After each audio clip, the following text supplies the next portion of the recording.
Abacamanza igice cya kabiri. Uhoraho acyaha Abisiraheli. Umumarayika w'Uhoraho yavuye i Gilugari ajya i Bokimu abwira Abisiraheli ati: Nabavanye mu Misiri mbazana mu gihugu narahiye guha ba sokuruza. Narababwiye nti sinzigera nica amasezerano twagiranye, namwe ntimuzagirana amasezerano n'abatuye muri iki gihugu, ahubwo muzasenye intambiro zabo. Nyamara ntabwo mwanyumviye. Niki cyatumye mukora mutyo?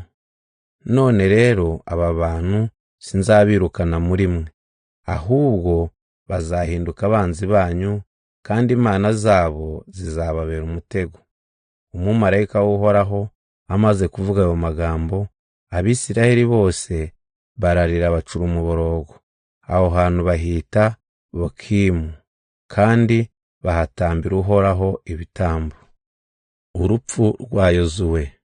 Nuko Yozuwe asezerera Abisiraheli bose, bajya kwigarurira imigabane bahawe. Abantu bayobotse Uhoraho iminsi yose Yozuwe yari akiriho, no mu gihe cyose cy'abakuru bari barabonye ibintu bikomeye Uhoraho yakoreye Abisiraheli. Yozuwe mwene Nuni akaba n'umugaragu w'Uhoraho, apfa amaze imyaka 110 avutse. Bamuhamba mu isambu ye i Timunati Heresi mu misozi y'Abefurayimu mu majyaruguru y'umusozi wa Gashi. Abantu babyirutse muri icyo gihe nabo barapfa, ababyirutse nyuma ntibigeze bamenya Uhoraho n'ibyiza yakoreye Abisiraheli. Abisiraheli bimura Uhoraho.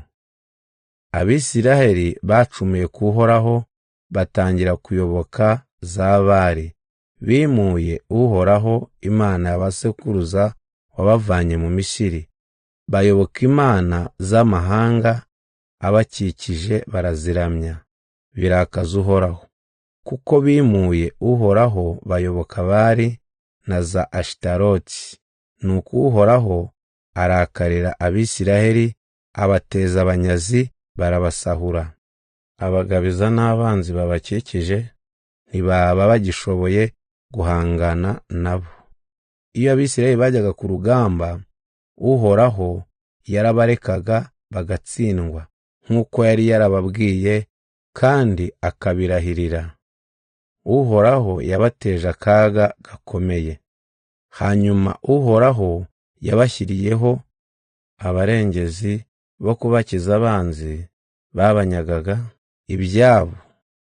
Icyakora Abisiraheli ntibumviye abo barengezi, ahubwo bayobotse izindi mana baraziramya. Ntibatinze guteshuka imigenzereze y'abasekuruza, ntibakurikiza amabwiriza y'Uhoraho. Nuko abanzi babo bakabakandamiza kandi bakabatoteza. Uhoraho akumva gutaka kwabo, akabagirira impuhwe, akabashyiriraho umurengezi. Yaramwunganiraga agakiza Abisiraheli abanzi babo igihe cyose umurengezi yabaga akiriho. Nyamara iyo umurengezi yapfaga, barongeraga bagasubira mu bibi birenze ibya basekuruza. Bayobokaga izindi mana bakaziramya. Ntabwo bigeze bareka gukora ibibi no kutava ku izima. Nicyo cyatumye Uhoraho abarakarira, aravuga ati: aba bantu bishe isezerano nagiranye na basekuruza kandi ntibanyumvira. Nanjye sinzongera kwirukana umuntu n'umwe wo mu mahanga Yozuwe yasize mu gihugu atarapfa. Ayo mahanga niyo nzakoresha ngerageza Abisiraheli, kugira ngo ndebe ko bakora ibyo nshaka nk'uko basekuruza bagenzaga, cyangwa ko batabikora. Niyo mpamvu Uhoraho yaretse ayo mahanga ntayameneshe huti huti, kandi ntayagabize Yozuwe.